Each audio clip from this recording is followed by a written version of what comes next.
Hello, good morning दोस्तों, जय हिंद, नमस्कार। आप लोगों का हार्दिक स्वागत एवं अभिनंदन मंदन है आपके अपने YouTube channel double A academy में। चलिए मेरे दोस्त, हम लोग समय को बिना व्यतीत किए आगे बढ़ने का काम करते हैं। किधर चलेंगे? तो हम लोग पढ़ रहे थे अलंकार। क्या पढ़ रहे थे? अलंकार। अलंकार में हमने आप लोगों को शब्दालंकार बता दिया था, ठीक है। अलंकार में हमने आप लोगों को शब्दालंकार पूरी तरह से बता दिया, शब्दालंकार के प्रकार पढ़ा दिया, शब्दालंकार में जितना प्रश्न आया था कहां से आएगा उसको बता दिया था, ठीक है। अब बढ़े थे हम लोग अर्थालंकार की ओर। किधर बढ़े? अर्थालंकार की ओर। जब अर्थालंकार की ओर बढ़े थे तो हमने आप लोगों को अर्थालंकार में एक अलंकार पढ़ाया, पहला वाला उपमा। अब अर्थालंकार के उपमा अलंकार में 4 अंग पढ़ाया। पहला वाला उपमेय, उपमान, साधारण धर्म और वाचक शब्द, ठीक है। अब हम आप लोगों को पढ़ाने जा रहे हैं अगला अलंकार, रूपक अलंकार। कौन सा अलंकार? रूपक अलंकार। चलिए, अब जो पढ़ेंगे मेरे दोस्त उस अलंकार का नाम रहेगा रूपक अलंकार, ठीक है। इस अलंकार का नाम है रूपक अलंकार। रूपक अलंकार, चलिए देख लेते हैं। रूपक अलंकार को जब पढ़ेंगे तो इसमें भी वही मिलेगा जो उपमा उपमेय अलंकार में मिला था, ठीक है। जो उपमेय अलंकार में मिला था वही किसमें मिलेगा? इसमें मिलेगा, ठीक है। अगला वाला देख लेते हैं, उपमा अलंकार में मिला था, ठीक है। उपमा अलंकार में मिला था जो शब्द साधारण धर्म मिला और वाचक शब्द मिला, उपमेय मिला, उपमान मिला। तो जो उपमा अलंकार मिला, उपमा मतलब समानता बतलाई गई, तुलना की गई, वह शब्द रहेगा वही शब्द, लेकिन इसमें क्या होगा? इसमें तुलना न करके उसी पर आरोप कर दिया जाएगा, उसी को मान लिया जाएगा, ठीक है। तो इसको देख लेते हैं। क्या? रूपक। रूपक का अर्थ क्या होता है या रूपक का मतलब क्या होता है उसको देखेंगे। चलिए देख लेते हैं मेरे दोस्त। चलिए मेरे दोस्त, हमने आप लोगों को बताने के लिए क्या कहा है कि अर्थ समझिए। क्या समझिए? पहले अर्थ। अर्थ का मतलब क्या कि रूपक का अर्थ क्या होगा? किसका अर्थ? तो रूपक का आशय या अर्थ। रूपक का आशय या अर्थ क्या होगा उसको देखते हैं, ठीक है। यानी रूपक का आशय या अर्थ क्या होगा इसको देखेंगे। रूपक का जो आशय या अर्थ होगा मेरे भैया वह क्या होगा उसको देखते हैं। तो रूपक का आशय क्या होगा? उपमेय में, उपमेय में, ठीक है। पहले इसको अच्छे से देख लेते हैं फिर आगे बढ़ते हैं। रूपक का आशय क्या होगा? उपमेय को उपमान का रूप देना, ठीक है। रूपक का आशय या अर्थ होगा उपमेय को, उपमेय को देखिए। रूपक का आशय जो होगा मेरे दोस्त, रूपक का आशय क्या होगा देख लेते हैं। रूपक का आशय होगा कि उपमेय को, उपमेय को उपमान का रूप, उपमेय को उपमान का रूप देना। इसका मतलब यही होगा कि उपमेय को उपमान बताया जाए। उपमेय को क्या बताया जाए? उपमान बताया जाए, न कि कहा जाए कि उपमेय जो है उपमान के समान है। उपमेय उपमान के समान नहीं बताया जाएगा, उपमेय को उपमान का रूप दिया जाएगा, ठीक है। जो उपमा अलंकार पढ़े थे हम लोग, उपमा अलंकार, उसमें कहा गया कि उपमेय को उपमान के समान बताया जाएगा, ठीक है। उपमेय को उपमान के समान बताया जाएगा किस अलंकार में? तो आपके उपमा अलंकार में। किसमें मिला था? उपमा में। लेकिन इसमें क्या होगा? रूपक अलंकार में क्या होगा? रूपक अलंकार में उपमेय को ही उपमान का रूप माना जाएगा, ठीक है। उपमेय को ही उपमान का रूप माना जाएगा, ठीक है। चलिए देखते हैं। जब रूपक अलंकार को इसका आशय या अर्थ समझ लीजिए तो अब इसका परिभाषा देखते हैं। इसकी का परिभाषा, इसकी परिभाषा क्या होगी? तो परिभाषा को देखते हैं, फिर इसके बाद अनेक उदाहरण देखेंगे, बहुत उदाहरण देखेंगे। पहले इसकी परिभाषा देखते हैं, इसकी परिभाषा क्या है तो उसको देखते हैं।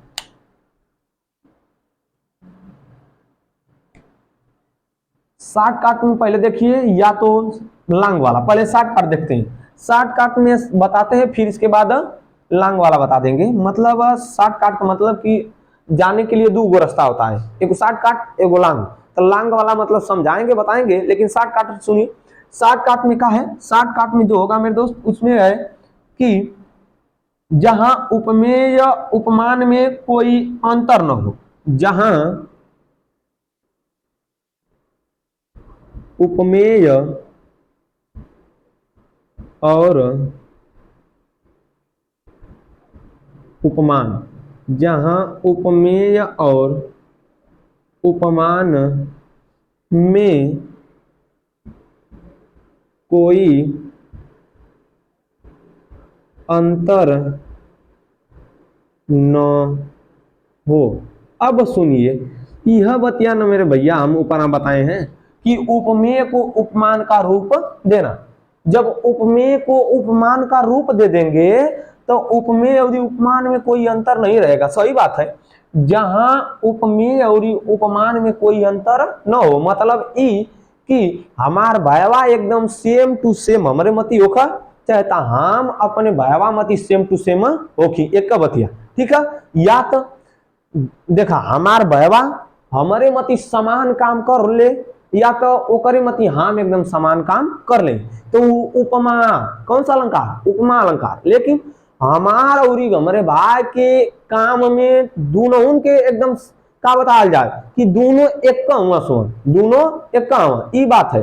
तब वहां पर क्या होगा, उपमेय और उपमान में कोई अंतर जहां पर नहीं बताया जाए, या तो उपमेय को उपमान का रूप दिया जाए, या तो अगली परिभाषा मिलेगी कि जहां उपमेय, जहां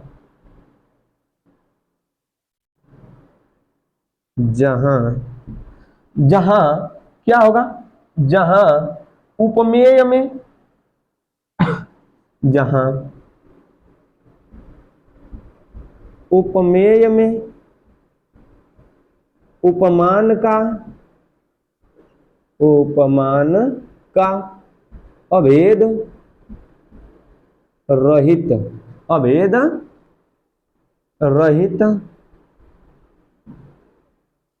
आरोप हो, अभेद रहित आरोप हो, जहां उपमेय में उपमान का अभेद रहित आरोप हो, वहां रूपक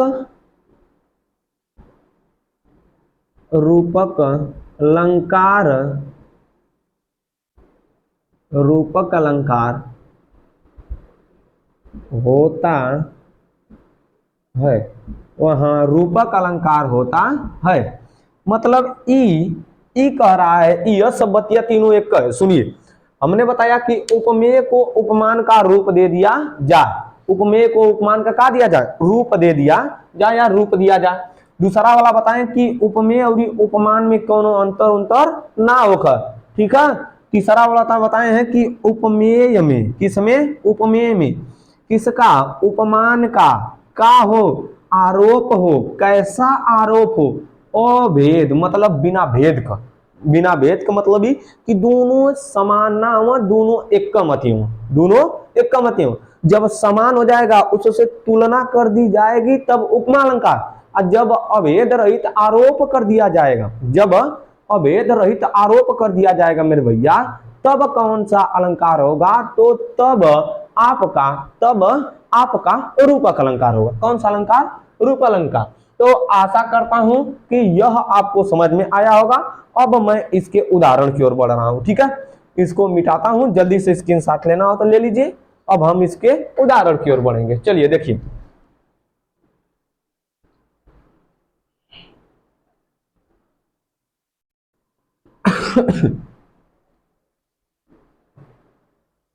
इसके उदाहरण की ओर बढ़ते हैं, देख लेते हैं इसका उदाहरण।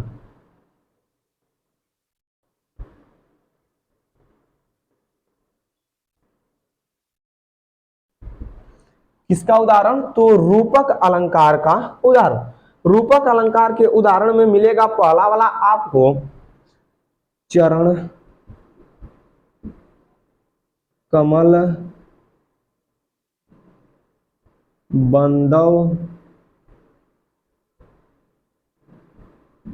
हरि राई। चरण कमल बंदव हरि राई। ठीक है, देखिए इसका अर्थ होगा कि मैं गुरु के कमलवत चरण की वंदना करता हूं। चरण कमल, यहां पर ये नहीं कहा गया है कि जो चरण है कमल के समान कोमल या सुंदर है, ऐसा कहीं नहीं कहा गया है। इसमें कहा गया है कि मैं गुरु के कमलवत, मैं गुरु के कमलवत, हरि मतलब भगवान, यदि गुरु रहता तो गुरु तो हो गया का भगवान, तो मैं भगवान के कमलवत चरण की क्या करता हूं? वंदना करता हूं। कमल रूपी चरण नहीं कहा गया है। देखिए हाई उपमेय है, हाई का है उपमान। ठीक है, ई का है उपमेय, का होगा उपमेय, जिसकी तुलना की जाए। उपमेय जिससे की जाए, उपमान तो किससे की जा रही है? कमल से की जा रही है। किसकी की जा रही है? चरण की तुलना की जा रही है। ठीक है, तो लेकिन यहाँ पर तुलना नहीं की जा रही है, पहचानने के लिए बताए हैं। ठीक है, यहाँ पर चरण को और कमल को दोनों को अभेद है। दोनों में क्या है? अभेद है, अभेद है। यदि अभेद नहीं रहता तो कहा गया होता कि चरण रूपी कमल, चरण रूपी कमल, ये नहीं कहा गया है। यहां पर कहा गया है कि चरण कमल, चरण कमल कहा गया है कि कमल ही चरण है कि चरण ही कमल है, इसमें अंतर नहीं है। दोनों एक बतिया कर दिया गया। अगर उपमा अलंकार रहा होता तो कहा गया होता कि कमल रूपी चरण की मैं वंदना करता हूं, लेकिन यहां पर कहा गया कि चरण कमल की वंदना करता हूं। किसकी? तो किसकी करते हैं? भगवान की। ठीक है, देखिए यहां पर यह क्या होगा? तो यह होगा उपमेय। क्या होगा? उपमेय। और यह क्या होगा? उपमान होगा। यह क्या होगा? उपमान होगा। कोई दिक्कत? चलिए आगे बढ़ते हैं। ठीक है, यह क्या होगा? उपमेय और यह क्या होगा? उपमान। कोई दिक्कत? अगला वाला उदाहरण देता हूं, चलिए जल्दी से इसको समझिए और आगे बढ़ते हैं। ठीक है, चरण उपमेय है, कमल उपमान है। आगे चलिए देख लेते हैं।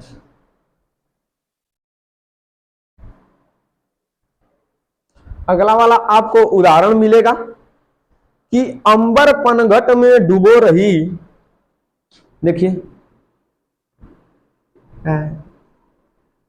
अगला उदाहरण आपको मिलेगा अंबर पनघट में डूबो रही तारागट, तारागट उषा नागरी। नागरी का अर्थ होता है चतुर नारी। नागरी का अर्थ क्या होता है? चतुर नारी। नागरी का अर्थ होता है चतुर नारी। उषा मतलब प्रातः कालीन बेला, प्रातः कालीन समय होगा, प्रातः कालीन समय।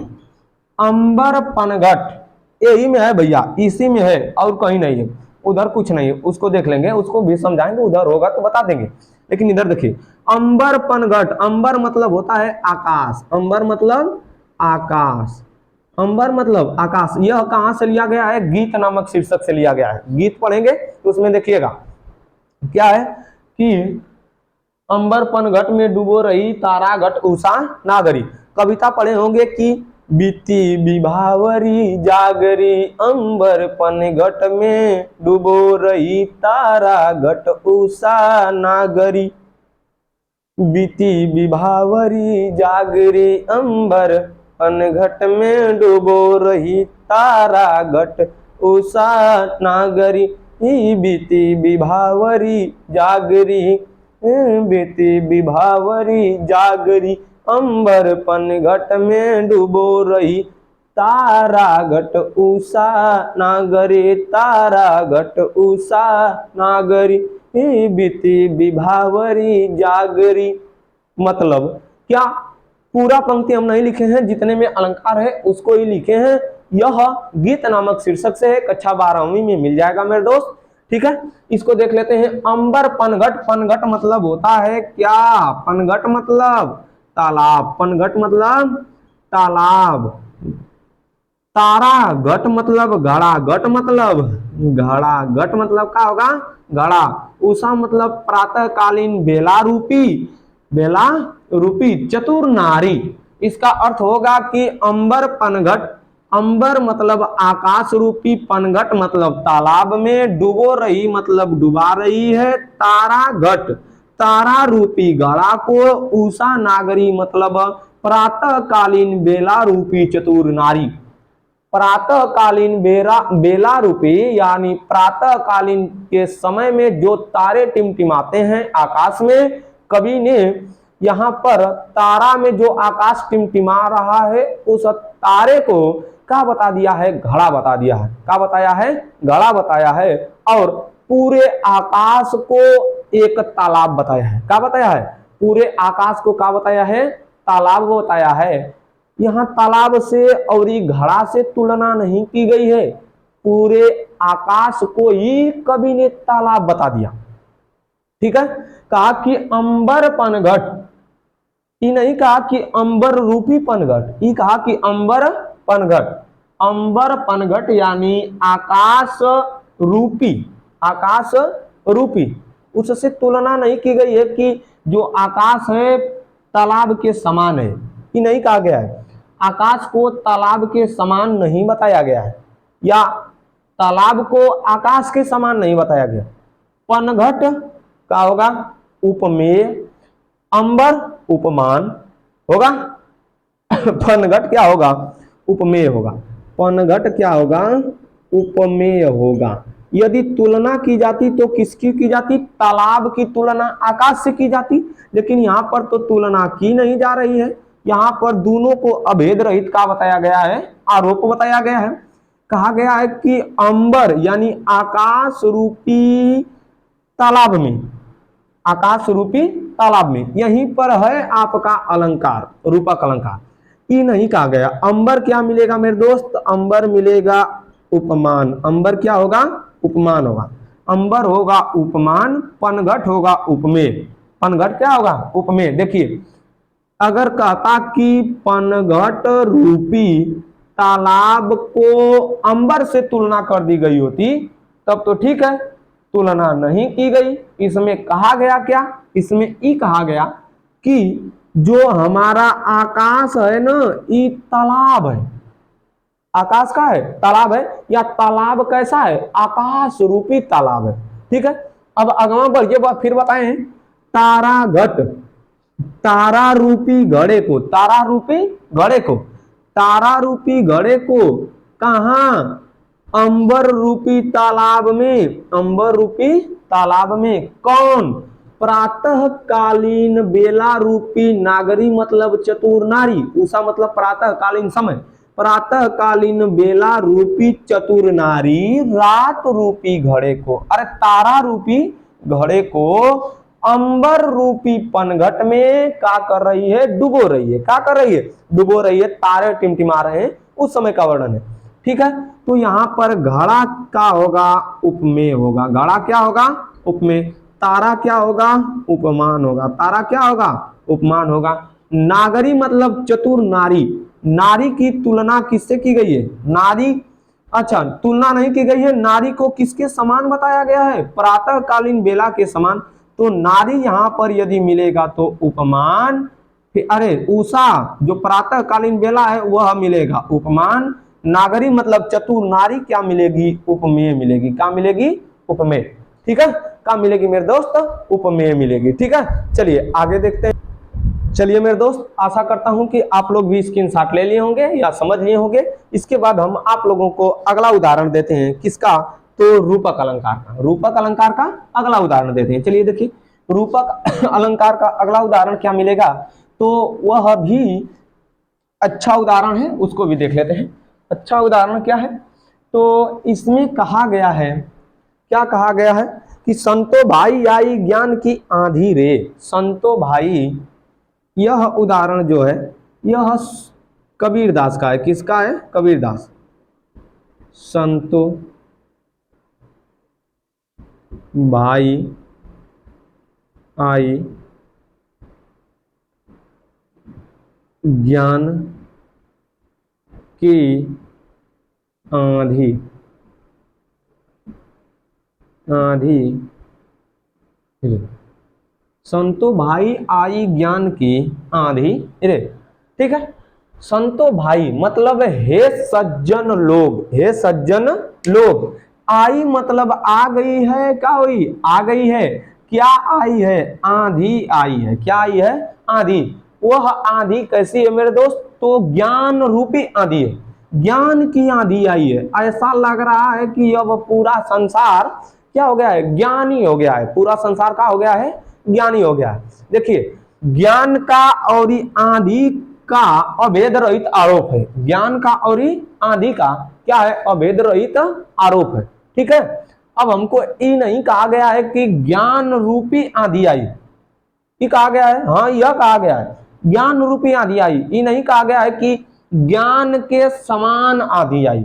ज्ञान रूपी आंधी आई है, ज्ञान के समान आंधी नहीं आई। चलिए मेरे दोस्त, आशा करता हूं कि आपको रूपक अलंकार अच्छी प्रकार से समझ में आ गया होगा। मिलेंगे अगले वीडियो में उत्प्रेक्षा अलंकार के साथ। तब तक के लिए धन्यवाद, जाने की आज्ञा दीजिए। मिलेंगे अगले दिन, तब तक के लिए धन्यवाद। ठीक है, अगले दिन मिलेंगे दोस्तों, बाय।